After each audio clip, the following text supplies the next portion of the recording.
Bienvenidos a este canal llamado Yo te lo platico, donde te compartimos la vida y obra de los escritores más famosos de México y del mundo. Esta vez te presentamos La Dama del Perrito, de Anton Chejov. Anton Chejov es uno de los escritores más destacados de la literatura rusa del siglo XIX.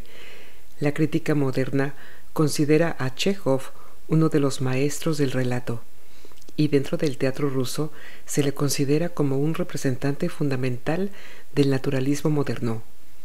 Sus obras dramáticas, lo mismo que sus relatos, son una crítica constante de la sociedad que le tocó vivir, la Rusia anterior a la Revolución de 1905, donde refleja la inquietud de sus personajes por crear un mundo mejor y su frustración. Algunos de los mejores relatos de Chejov son La Estepa, La Cigarra, La Sala número 6, El Monje Negro y, por supuesto, La Dama del Perrito.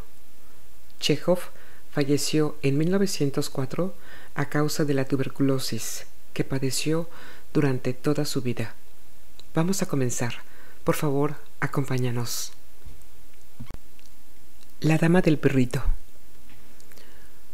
Un nuevo personaje había aparecido en la localidad. Una señora con un perrito.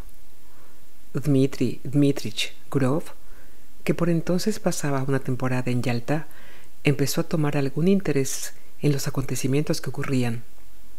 Sentado en el pabellón de Berny, vio pasearse junto al mar a una señora joven, de pelo rubio y mediana estatura, que llevaba una boina. Un perrito blanco de Pomerania corría delante de ella. Después la volvió a encontrar en los jardines públicos y en la plaza varias veces. Caminaba sola, llevando siempre la misma boina y siempre con el mismo perrito. Nadie sabía quién era ella y todos la llamaban sencillamente la señora del perrito. Si está aquí sola, sin su marido o amigos, no estaría mal trabar amistad con ella, pensó Gurov.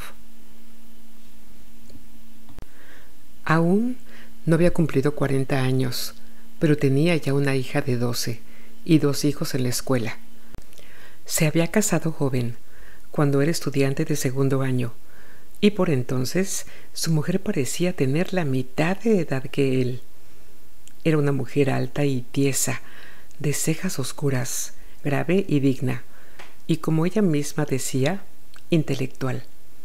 Leía mucho, usaba un lenguaje rebuscado, llamaba a su marido no Dmitri, sino Dimitri, y él, en secreto, la consideraba falta de inteligencia, de ideas limitadas, cursi. Estaba avergonzado de ella y no le gustaba quedarse en su casa.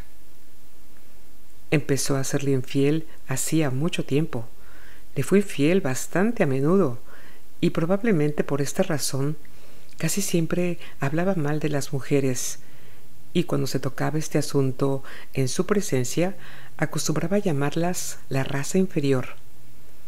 Parece estar tan escarmentado por la amarga experiencia que le era lícito llamarlas como quisiera. Y sin embargo, no podía pasarse 2 días seguidos sin la raza inferior. En la sociedad de hombres estaba aburrido y no parecía el mismo. Con ellos se mostraba frío y poco comunicativo. Pero en compañía de las mujeres se sentía libre, sabiendo de qué hablarles y cómo comportarse. Se encontraba a sus anchas entre ellas, aunque estuviese callado. En su aspecto exterior, su carácter y toda su naturaleza, había algo de atractivo que seducía a las mujeres, predisponiéndolas en su favor. Él sabía esto, y diríase también que alguna fuerza desconocida lo llevaba hacia ellas. La experiencia a menudo repetida, la cruda y amarga experiencia, le habían enseñado también que desde hacía tiempo, con gente decente, especialmente gente de Moscú, siempre lentos e irresolutos para todo, la intimidad que al principio diversifica agradablemente la vida y parece una ligera y encantadora aventura, llega a ser inevitablemente un intrincado problema, y con el tiempo la situación se hace insoportable. Pero a cada nuevo encuentro con una mujer interesante, esta experiencia se lo olvidaba. Sentía ansias de vivir y todo lo encontraba sencillo y divertido. Una noche que estaba comiendo en los jardines, la señora de la boina llegó lentamente y se sentó a la mesa de al lado. La expresión de su rostro, su aire, el vestido y el peinado le indicaron que era una señora, que estaba casada, que se encontraba en Yalta por primera vez y que estaba triste. Las historias inmorales que se murmuraban en sitios como Yalta son la mayor parte mentira. Gurov las despreciaba, sabiendo que tales historias eran inventos, en su mayoría por parte de personas que hubieran pecado tranquilamente de haber tenido la ocasión. Pero cuando la señora del perro se sentó a la mesa de al lado, a 3 pasos de él, recordó esas historias de conquistas fáciles, de excursiones a la montaña y el tentador pensamiento de una dulce y ligera aventura amorosa, una novela con una mujer desconocida, cuyo nombre le fuese desconocido también, se apoderó súbitamente de su ánimo. Llamó cariñosamente al pomeriano, y cuando el perro se acercó, lo acarició con la mano. El pomerania gruñó. Gurov volvió a pasarle la mano. La señora miró hacia él, bajando enseguida los ojos. «No muerde», dijo, y se sonrojó. «¿Le puedo dar un hueso?», preguntó Gurov, y como ella asintiera con la cabeza, volvió a decir cortésmente: «¿Hace mucho tiempo que está usted en Yalta?». «5 días». Yo llevo aquí 15 días. Un corto silencio siguió esas palabras. «El tiempo pasa deprisa, y sin embargo, ¿es tan triste esto?», dijo ella, sin mirarlo. «Es que se ha puesto de moda decir que esto es triste. Cualquier provinciano viviría en Bellov o en Lidra sin estar triste, y cuando llega aquí exclama enseguida: ¡qué tristeza! ¡Qué polvo! Cualquiera diría que viene de Granada». Ella se echó a reír. Luego ambos siguieron comiendo en silencio, como extraños. Pero después de comer, pasearon juntos, y pronto empezó entre ellos la conversación ligera y burlona de 2 personas que se sienten libres y satisfechas, a quienes no importa ni lo que van a hablar, ni hacia dónde han de dirigirse. Pasearon y hablaron de la luz tan rara que había sobre el mar. El agua era de un suave tono malva oscuro, y la luna extendía sobre ella una estela dorada. Hablaron del bochorno que hacía después de un día de calor.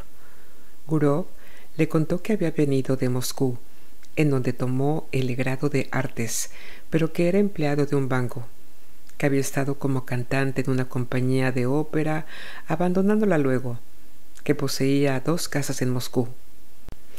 De ella supo que había sido educada en San Petersburgo, pero vivía en S desde su matrimonio, hacía 2 años, y que todavía pasaría un mes en Yalta, donde se le reuniría tal vez su marido, que también necesitaba unos días de descanso. No estaba muy segura de si su marido tendría un puesto en el departamento de la Corona o en el Consejo Provincial, y esta misma ignorancia parecía divertirla. También supo Gurov que se llamaba Ana Sergeyevna. Más tarde, una vez en su cuarto, pensó en ella. Pensó que volvería a encontrársela al día siguiente. Sí, necesariamente se encontrarían. Al acostarse, recordó lo que ella le contara de sus sueños de colegio. Había estado en él hasta hacía poco, estudiando lecciones como una niña. Y Gurov pensó en su propia hija. Recordaba también su desconfianza, la timidez de su sonrisa y sus modales, su manera de hablar a un extraño. Debía ser esta la primera vez de su vida en que se encontraba a solas, examinada con curiosidad e interés. La primera vez también que al dirigirse a ella creyó adivinar en las palabras de los demás secretas intenciones. Recordó su cuello esbelto y delicado, sus encantadores ojos grises. Algo hay de triste en esta mujer, pensó y se quedó dormido. Transcurrió una semana. Era un día festivo. En las habitaciones hacía un calor sofocante, mientras que por las calles el viento levantaba remolinos de polvo y hacía volar los sombreros. Durante todo el día uno tenía sed y Gurov a menudo entraba en el pabellón y ofrecía a Ana ora refrescos, ora helados. No se podía ir a ningún lado. Al anochecer, cuando el viento se había calmado un poco, fueron al muelle para ver llegar el vapor. En el muelle había mucha gente paseando. Un grupo de personas con ramos de flores se aprestaba para recibir a alguien. Y notábase claramente las dos particularidades del elegante público yaltense. Las damas de edad vestían como jóvenes y había muchos generales. El mar estaba agitado y el vapor llegó muy tarde, cuando ya se había puesto el sol, y antes de atracar debió maniobrar durante largo rato. A través de los impertinentes, Ana miraba el vapor y a los pasajeros, como si buscase conocidos, y cuando se dirigió a Gurov, sus ojos brillaban. Hablaba mucho, sus preguntas eran bruscas y ella misma las olvidaba enseguida. Luego perdió los impertinentes entre la multitud. El elegante público se dispersaba. Las caras no se veían ya. El viento se calmó por completo, pero Gurov y Ana permanecían inmóviles, como esperando que alguien más descendiera del barco. Ana estaba callada ahora y olía las flores sin mirar a Gurov. «El tiempo ha mejorado», dijo éste. «¿A dónde iremos ahora? ¿Y si hiciéramos un viaje de paseo?» Ella no contestó. Entonces él la miró fijamente y, de pronto, la abrazó y la besó en los labios. Lo envolvió la húmeda fragancia de las flores y enseguida miró por todos lados con temor. ¿Los habría visto alguien? «Vamos a su hotel», dijo en voz baja, y los dos se fueron caminando con rapidez. Había una atmósfera sofocante en la habitación del hotel y olía al perfume que ella había comprado en la tienda japonesa. Mirando la hora, Gurov pensaba, ¿cuántos encuentros distintos tiene uno en la vida? Del pasado conservaba el recuerdo tanto de las mujeres despreocupadas, benévolas y contentas, que le estaban agradecidas por la dicha, aunque fuese muy breve, como de otras que, igual que su esposa, amaban sin franqueza, con demasiadas conversaciones, amaneramiento, histeria y con una expresión que parecía reflejar algo más importante que el amor y la pasión, y de otras dos o tres muy bellas y frías, en cuyos rostros aparecía de pronto una expresión feroz, un terco deseo de tomar, de arrancar a la vida más de lo que ella puede dar. Eran mujeres de cierta edad ya, caprichosas, autoritarias y poco inteligentes, y cuando Gurov perdía interés en ellas, su belleza despertaba en él un sentimiento de odio, y los encajes de su ropa le parecían como escamas horribles. Aquí, en cambio, había timidez, cierta torpeza de la inexperta juventud. La turbación. Había también la sensación de desconcierto, como si alguien de repente golpeara a la puerta. Ana, esa dama del perrito, interpretó lo sucedido de una manera singular, muy seria, como su caída, según parecía, y esto resultaba extraño e impropio.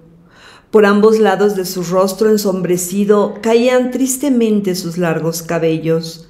Su figura, pensativa y afligida, hacía recordar a la pecadora de algún grabado antiguo. «Eso no está bien», dijo ella. «Usted mismo no me respeta ahora». Sobre la mesa había una sandía. Gurov cortó una tajada y se puso a comer sin prisa. Una media hora por lo menos transcurrió en silencio. Ana estaba muy conmovedora, irradiando la pureza de una mujer decente, ingenua e inexperta. La solitaria vela que ardía sobre la mesa iluminaba apenas su rostro, pero se veía que ella estaba apesadumbrada. «¿Y por qué debo dejar de respetarte?», preguntó Gurov. «No sabes lo que dices». «Que Dios te perdone», dijo ella, y sus ojos se llenaron de lágrimas. «Es terrible. Hablas como si quisieras justificarte». «¿Cómo puedo justificarme? Soy una mujer mala, vil. Me desprecio a mí misma y ni pienso justificarme ahora. No es mi marido a quien engañé, sino a mí misma. Y no solamente ahora, hace tiempo que me engaño. Mi marido puede que sea un hombre bueno y honrado, pero es un lacayo. No sé qué es lo que hace él allí, ni en qué consisten sus funciones. Solo sé que es un lacayo. Cuando me casé, tenía 20 años. Me atormentaba la curiosidad, sentía deseos de vivir mejor. Existe una vida distinta, me decía, y tenía ganas de vivirla. Vivir, me quemaba la curiosidad. Usted no lo comprenderá, pero le juro por Dios que ya no podía dominarme. Le dije a mi marido que estaba enferma y me vine aquí. Y anduve todo el tiempo como mareada, como aturdida. Y ahora he llegado a ser una mujer mala, una mujer vulgar, a quien cualquiera puede despreciar. Gurov ya estaba aburrido de escucharla. Lo irritaba su tono ingenuo, su arrepentimiento tan inesperado e impropio. Si no fuera por las lágrimas en sus ojos, se podía pensar que estaba bromeando o ensayando un papel. «No comprendo», dijo en voz baja. «¿Qué es lo que quieres entonces?». Ella ocultó su cara en el pecho de Gurov, estrechándose contra él con ternura. «Créame, se lo ruego», decía. «Amo la vida honesta y pura. El pecado me repugna. Yo misma no sé lo que hago. La gente sencilla dice que en estos casos es el demonio quien tiene la culpa. También yo puedo decir ahora que el demonio es el que me ha tentado». Miraba sus ojos inmóviles y asustados, la besaba, le hablaba con cariño, en voz baja, y poco a poco ella se tranquilizó y recuperó su alegría. Ambos se echaron a reír. Más tarde, cuando salieron, en la costera no había ni un alma. La ciudad, con sus cipreses, tenía un aspecto muerto, pero el mar golpeaba aún ruidosamente contra la orilla. Una barca se balanceaba sobre las olas y un farolito somnoliento parpadeaba en ella. Encontraron un coche y se fueron a Oreanda. Abajo, en el vestíbulo, conocí tu apellido. En la pizarra estaba escrito von Dideritz, dijo Gurov. ¿Tu marido es alemán? No, parece que su abuelo era alemán, pero él es ortodoxo. En la Oreanda se sentaron sobre un banco, cerca de la iglesia, mirando en silencio el mar que se extendía abajo. Yalta apenas era visible a través de la bruma matinal. Las blancas nubes permanecían quietas en las cimas de las montañas. Las hojas de los árboles no se movían, cantaban las cigarras, y el monótono y sordo rugido del mar que llegaba desde abajo hablaba de la paz, del eterno sueño que nos espera. Así rugía el mar cuando no había aquí ni Yalta ni Oreanda. Así ruge ahora y rugirá sordamente, con la misma indiferencia, cuando nosotros no estemos. Se acercó un hombre. Por lo visto, el sereno los miró y se fue, y este detalle también parecía misterioso y bello. Luego vieron llegar un vapor procedente de Teodosia, iluminado por el alba y con las luces ya apagadas. «Hay rocío sobre la hierba», dijo Ana, después de un largo silencio. «Sí, ya es hora de irnos», y volvieron a la ciudad. Cada mediodía se encontraban en la costanera, almorzaban juntos, paseaban, admiraban el mar. Ella se lamentaba de que dormía muy mal y que tenía palpitaciones. Le formulaba siempre las mismas preguntas, instigada por los celos o por el temor de que no la respetara del todo. Y a menudo, en la plazoleta o en el parque, cuando no había nadie cerca de ellos, él la traía de pronto y la besaba con pasión. El ocio total, los besos en pleno día llenos de cautela y de temor, el olor del mar, el calor y el constante deambular del público ocioso, satisfecho y bien vestido, parecían haberlo regenerado. Le decía a Ana cuán hermosa y seductora estaba. Se mostraba impaciente y apasionado. No la dejaba sola ni por un momento, mientras que ella con frecuencia se quedaba pensativa y le suplicaba que reconociera que no la respetaba ni la amaba en absoluto y que no veía en ella más que a una mujer vulgar. Casi todas las noches partían afuera, a Oreanda o a las cataratas, y el paseo siempre resultaba placentero. Las impresiones invariablemente eran magníficas, soberbias. Esperaban la llegada del marido, pero llegó una carta suya en la cual notificaba que le dolían los ojos y rogaba a su mujer que regresara a casa lo antes posible. Ana, presurosa, comenzó a prepararse para el viaje. «Está bien eso de que me vaya», decía Gurov, «es el destino». Partió en una lieica y él acompañó. Viajaron durante todo el día. Cuando subía al vagón del tren rápido y cuando sonó la segunda campanada, ella le dijo: «Deje que lo mire un poco más, así». No lloraba, pero estaba triste y parecía enferma. Su rostro temblaba. «Pensaré en usted, lo recordaré», le decía. «Quédese con Dios. No me recuerde mal, por favor. Nos despedimos para siempre. Es preciso que así sea, porque no debíamos encontrarnos. Bueno, adiós». El tren se fue rápido. Sus luces desaparecieron muy pronto y al cabo de un minuto ya no se oía ningún ruido, como si todos se hubieran puesto de acuerdo adrede para interrumpir de golpe ese dulce sueño, esa locura maravillosa. Al quedarse solo en el andén y al mirar la obscura lejanía, Gurov escuchaba el canto de las cigarras y el zumbido de los cables telegráficos con la sensación de una persona recién despertada. Pensó que en su vida hubo una andanza más, una aventura más, que ya había terminado y que solo quedaba un recuerdo. Estaba conmovido, triste y hasta un poco arrepentido. Esta mujer con la cual nunca más había de encontrarse no fue feliz con él.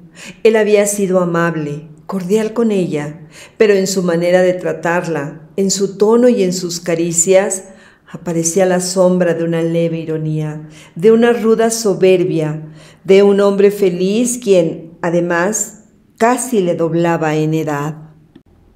Ella siempre lo llamó bueno, extraordinario, persona de elevados sentimientos.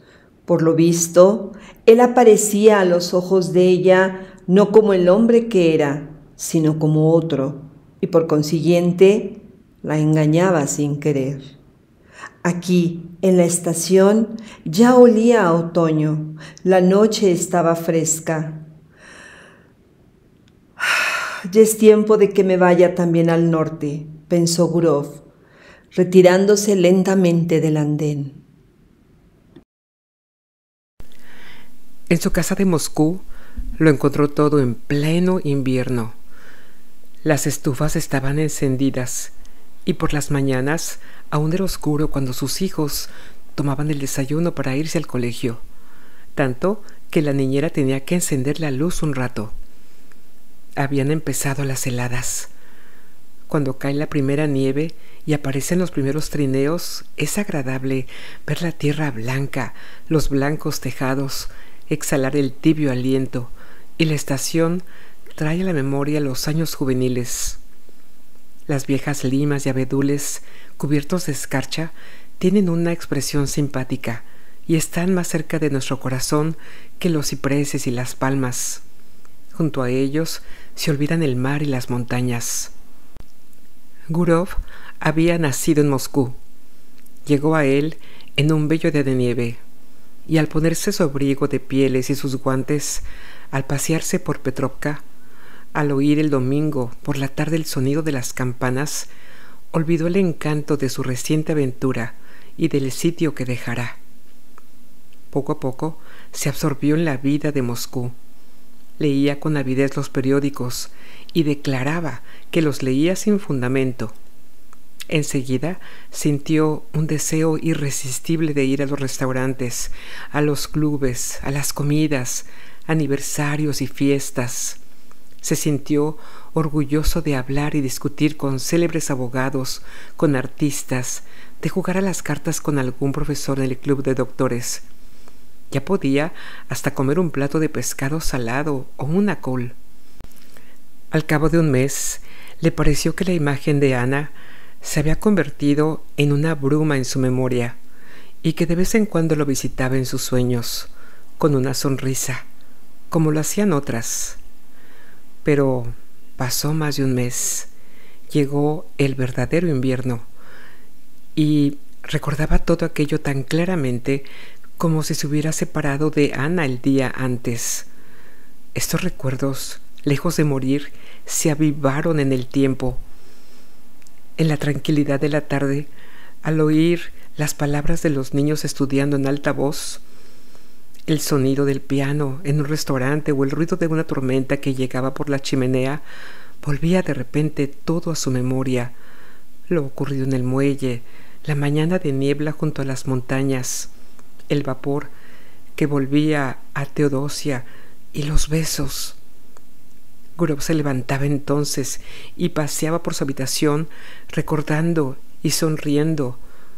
Luego sus recuerdos se convertían en ilusiones y en su fantasía el pasado se mezclaba con el porvenir. Ana no lo visitaba ya en sueños, lo seguía por todas partes como una sombra, como un fantasma. Al cerrar los ojos la veía como si estuviese viva delante de ella, y Gurov la encontraba más encantadora, más joven, más tierna de lo que en realidad era, imaginándosela aún más hermosa de lo que estaba en Yalta. Por la tarde, Ana lo miraba desde el estante de los libros, desde el hogar de la chimenea, desde cualquier rincón oía su respiración y el roce acariciador de sus faldas. En la calle miraba a todas las mujeres, buscando alguna que se pareciese a ella. Un deseo intenso de comunicar a alguien sus ideas lo atormentaban, pero en su casa era imposible hablar de su amor, y fuera de ella tampoco tenía a nadie, ni a sus compañeros de oficina, ni a ninguno en el banco podía contárselo. ¿De qué iba a hablar entonces? Pero es que se había enamorado. Hubo algo de poético, de edificante, simplemente de interés en su relación con ella. Todo se le volvía a hablar vagamente de amor, de la mujer, y nadie sospechaba nada. Solo su esposa fruncía el entrecejo y decía: «No te va el papel de conquistador, Dimitri». Una tarde, al volver del club de doctores con un oficial con el que había estado jugando las cartas, no se pudo contener y le dijo: «Si supieras la mujer tan fascinadora que he conocido en Yalta». El oficial entró en su trineo. Ya se iba, pero se volvió de pronto a exclamarle: «Dmitrich, Dmitrich». «¿Qué?». «Tenías razón esa tarde. El esturión era demasiado fuerte». Aquellas palabras tan corrientes llenaron a Gurov de indignación, encontrándolas degradantes y groseras. ¡Qué modo tan salvaje de hablar! ¡Qué noche más estúpida! ¡Qué días más faltos de interés! El afán de las cartas, la glotonería, la bebida, el continuo charlar siempre sobre lo mismo, todas estas cosas absorben la mayor parte del tiempo de muchas personas, la mejor parte de sus fuerzas. Y al final de todo eso, ¿qué queda? Una vida servil, acortada, trivial e indigna, de la que no hay medio de salir, como si se estuviera encerrado en un manicomio o en una prisión. Gurov no durmió en toda la noche, tan lleno de indignación estaba. Al día siguiente se levantó con dolor de cabeza, y a la otra noche volvió a dormir mal. Se sentó en la cama, pensando, luego se levantó y empezó a pasearse por la habitación. Estaba harto de sus hijos, del blanco, de la nieve, y sin ganas de ir a ninguna parte ni de ver a nadie. En las vacaciones de diciembre se preparó para un viaje. Le dijo a su mujer que iría a San Petersburgo, a un asunto de un amigo, y se marchó. ¿Para qué? Ni él mismo lo sabía. Sentía necesidad de ver a Ana, de hablarle, de ser posible arreglar una entrevista con ella. Llegó a ese por la mañana y tomó el mejor cuarto del hotel, un cuarto con una alfombra gris en el suelo y un tintero gris de polvo sobre la mesa, adornado con una figura a caballo que tenía el sombrero en la mano. El portero del hotel le informó necesariamente. Von Diderits vivía en una casa de su propiedad en la calle antigua de Koncharny. No estaba tan lejos del hotel. Era rico y vivía a lo grande. Tenía caballos propios. Todo el mundo lo conocía en la ciudad. El portero pronunciaba Drididis. Gurov se encaminó sin prisa a la calle de Koncharny y encontró la casa. Enfrente de ella se extendía una larga valla gris adornada con clavos. «Dan ganas de echar a correr al ver este demonio de valla», pensó Gurov, mirando desde allí las ventanas de la casa y viceversa. Luego recapacitó. Era día de fiesta y probablemente el marido estaría en casa. De todos modos, era una falta de tacto entrar en la casa y sorprenderla. Si le mandaba una carta, podía caer en manos del esposo y todo se echaría a perder. Lo mejor de todo era que tendría que esperar una mejor ocasión. Y empezó a pasearse arriba y abajo por la calle, esperando esa ocasión. Vio a un mendigo que se acercaba a la verja y a unos perros que le salieron a ladrarle. Una hora más tarde oyó débil e indistinto el sonido de un piano. Con toda seguridad era Ana la que tocaba. De repente se abrió la puerta y una mujer vieja, acompañada del blanco y familiar pomeriano, salió de la casa. Gurov estuvo a punto de llamar al perrito, pero empezó a latirle violentamente el corazón y en su excitación no pudo recordar el nombre. Siguió paseándose y midiendo la empalizada gris una y otra vez, y entonces le dio por pensar que Ana lo había olvidado y se estaba a aquellas horas divirtiendo con otro, lo cual, al fin y al cabo, era natural en una mujer joven que no tenía otra cosa que mirar desde por la mañana hasta la noche más que aquella condenada valla. Volvió al cuarto de su hotel y estuvo largo rato sentado en el sofá sin saber qué hacer. Luego comió y durmió bastante tiempo. ¡Qué estúpido!, exclamó al despertarse y mirar por la ventana. ¿Sin venir a qué? Me he quedado dormido y ahora ya es de noche. ¿Qué hago? Se sentó en la cama, que estaba cubierta por una colcha gris, como las de los hospitales, y empezó a burlarse de sí mismo. Sentía un fastidio terrible. Al diablo con la señora del perro y la dichosa aventura.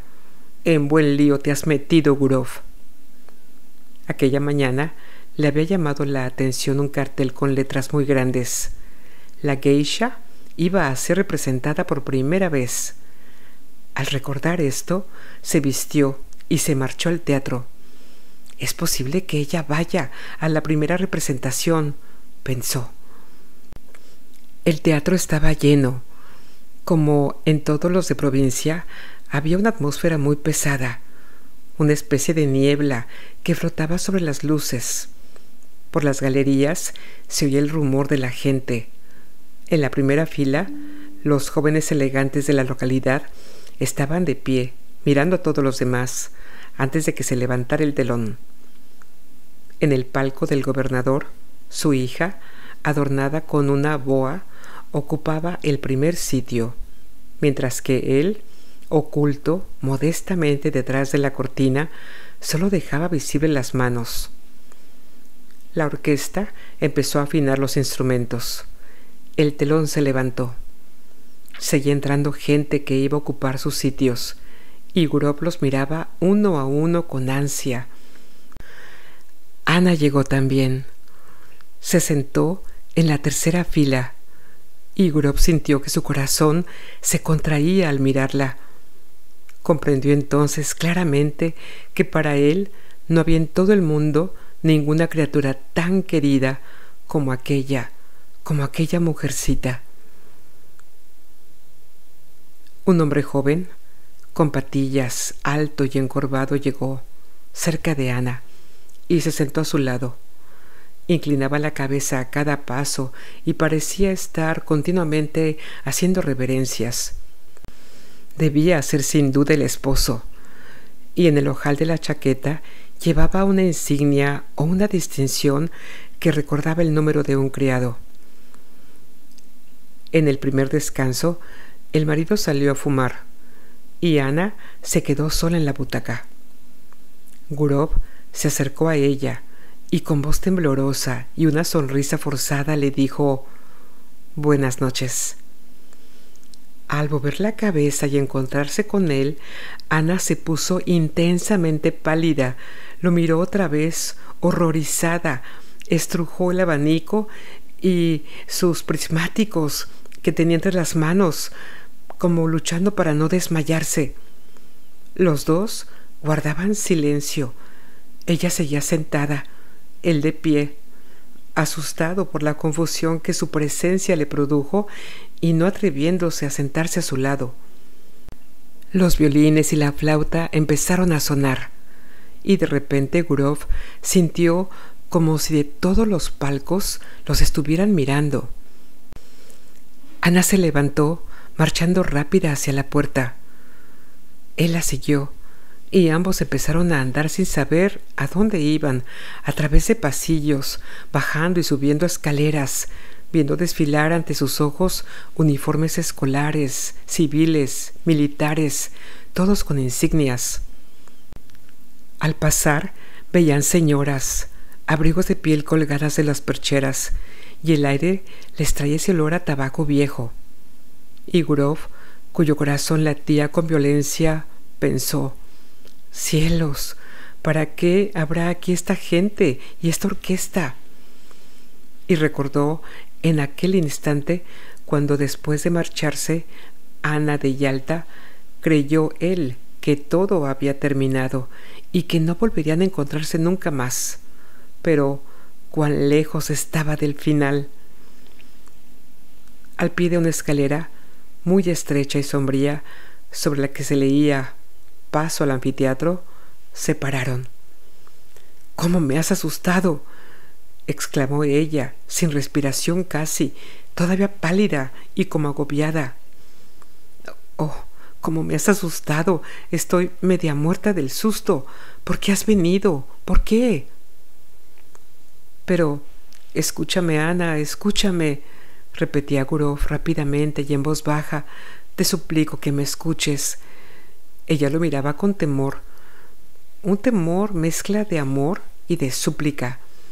Lo miraba intensamente, como si quisiera grabar sus facciones más profundamente en su memoria. Soy tan desgraciada, siguió diciendo sin escucharle. No he hecho más que pensar en ti todo este tiempo, no vivo más que para pensar en ti, y sin embargo necesitaba olvidarte, olvidarlo. ¿Por qué has venido? En el piso de arriba, dos colegiales fumaban, mirando hacia abajo, pero a Gurov no le importaba nada. Atrayendo hacia sí a Ana, empezó a besarle la cara, las mejillas y las manos. ¿Qué estás haciendo? ¿Qué estás haciendo?, gritaba ella con horror, apartándolo de sí. Estamos locos. Vete, vete ahora mismo. Te lo pido por lo que más quieras, te lo suplico, que viene gente. Alguien subía por las escaleras. Es preciso que te vayas, siguió diciendo Ana, y su voz parecía un susurro. ¿Oyes, Dmitrich? Iré a verte a Moscú. Nunca he sido feliz. Ahora lo soy menos todavía, y nunca, nunca seré dichosa. No me hagas sufrir más. Te juro que iré a Moscú.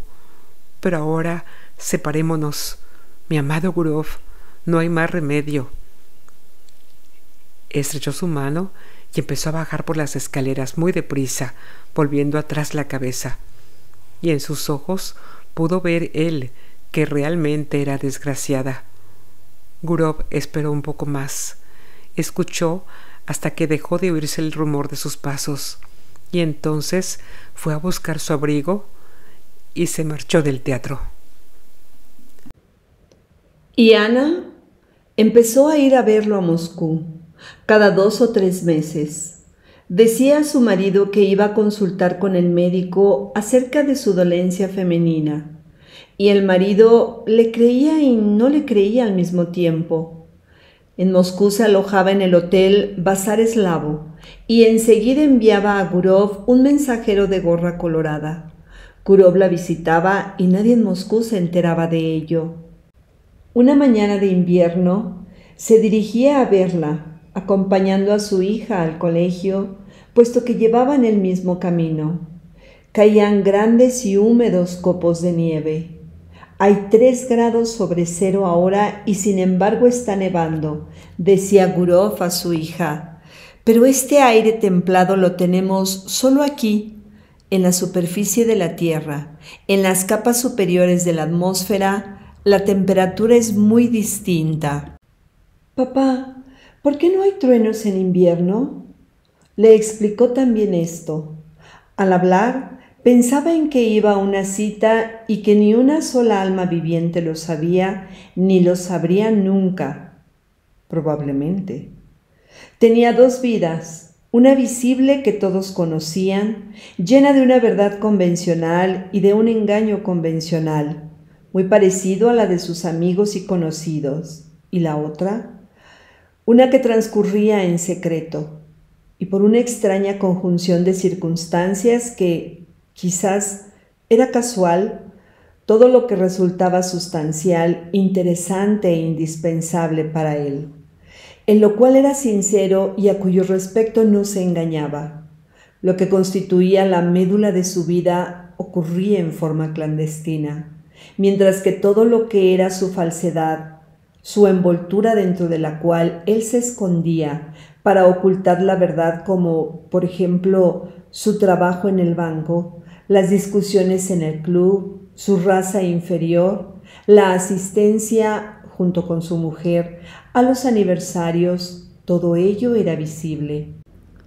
Y sobre su ejemplo Gurov juzgaba a los demás, sin creer en lo que veía, y suponía siempre que cada persona vivía su verdadera e interesante vida bajo el manto del misterio, cual bajo el manto de la noche. Cada existencia personal se sostiene sobre el misterio y en parte es por eso quizás que la persona culta se afana tanto para hacer respetar el secreto personal. Después de acompañar a su hija hasta el colegio, Gurov se dirigió al bazar eslavo, se quitó la pelliza, subió y golpeó suavemente en la puerta. Ana, que llevaba puesto el vestido gris, el preferido de él, fatigada por el viaje y la espera, lo esperaba desde la tarde anterior. Estaba pálida, lo miraba sin sonreír y apenas lo vio entrar, se arrojó en sus brazos. El beso fue lento, prolongado, como si no se hubiesen visto durante 2 años. «¿Y bien? ¿Cómo te va?», preguntó él. «¿Qué hay de nuevo?». «Espera un poco, ahorita no puedo». No podía hablar, puesto que estaba llorando. Se volvió hacia otro lado y llevó el pañuelo a los ojos. «Bueno, que llore un poco. Me sentaré mientras tanto», pensó Gurov y sentóse en un sillón. Luego tocó el timbre y dijo que le trajeran té. Y más tarde, mientras él tomaba el té, ella permanecía de pie, mirando por la ventana. Lloraba de emoción, por la amarga conciencia de que sus destinos se presentaban tan tristes. Se veían clandestinamente, ocultándose de la gente como si fueran ladrones. ¿Acaso no estaban destrozadas sus vidas? «Bueno, mujer, vamos, no llores más», dijo él. Tenía la evidencia de que este amor no terminaría pronto y no sabía cuándo llegaría a su fin. Ana se encariñaba con él cada vez más, lo adoraba y no sería posible decirle que todo ello algún día debería de acabar. Además, no lo hubiera creído. Se le acercó y la tomó por los hombros para acariciarla y animarla. Y en ese momento se vio en el espejo. En su cabeza ya aparecieron canas y le resultó extraño el haber envejecido y desmejorado tanto en los últimos años. Los hombros sobre los cuales descansaban sus manos estaban tibios y se estremecían. Sintió compasión por aquella vida cálida y bella aún, pero que probablemente se acercaba ya al momento de la marchitez. ¿Por qué lo amaba así? Él siempre parecía a las mujeres ser alguien que no era, y ellas no amaban en su persona a él mismo, sino al hombre creado por su imaginación, y a quien buscaban ávidamente en su vida. Y luego, al darse cuenta de su error, seguían amándolo. Ninguna de ellas había sido feliz con él. Pasaba el tiempo, él trababa amistad con alguna mujer, se unía a ella, se separaba, pero no la amaba. Hubo cualquier cosa menos amor. Y solo ahora, cuando su cabeza se había tornado canosa, llegó a amar en forma verdadera, como es debido. Por primera vez en su vida había amado realmente. Ana y él se amaban como 2 personas íntimamente ligadas, como marido y mujer, como tiernos amigos. Les parecía que estaban predestinados el uno para el otro y era incomprensible porque los dos estaban casados. Eran como 2 aves de paso, el macho y la hembra, atrapados y obligados a vivir en jaulas separadas. Habían perdonado el uno al otro aquella parte de su pasado de la cual se avergonzaban. Se perdonaban todo en el presente y sentían que su amor los había cambiado a los dos.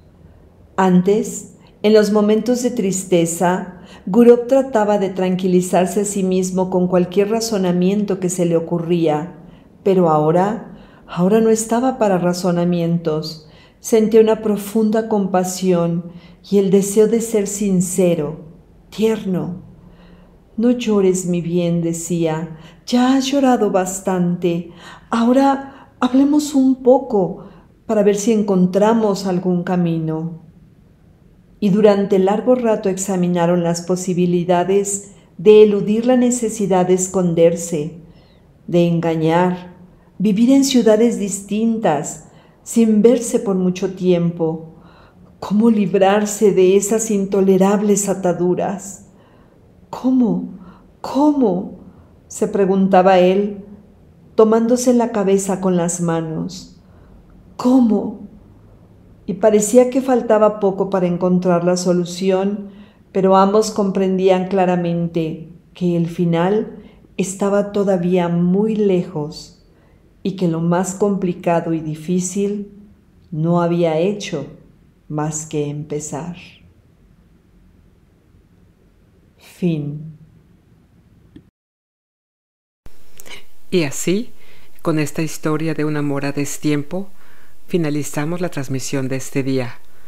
Sanet y yo, Alondra, agradecemos tu atención.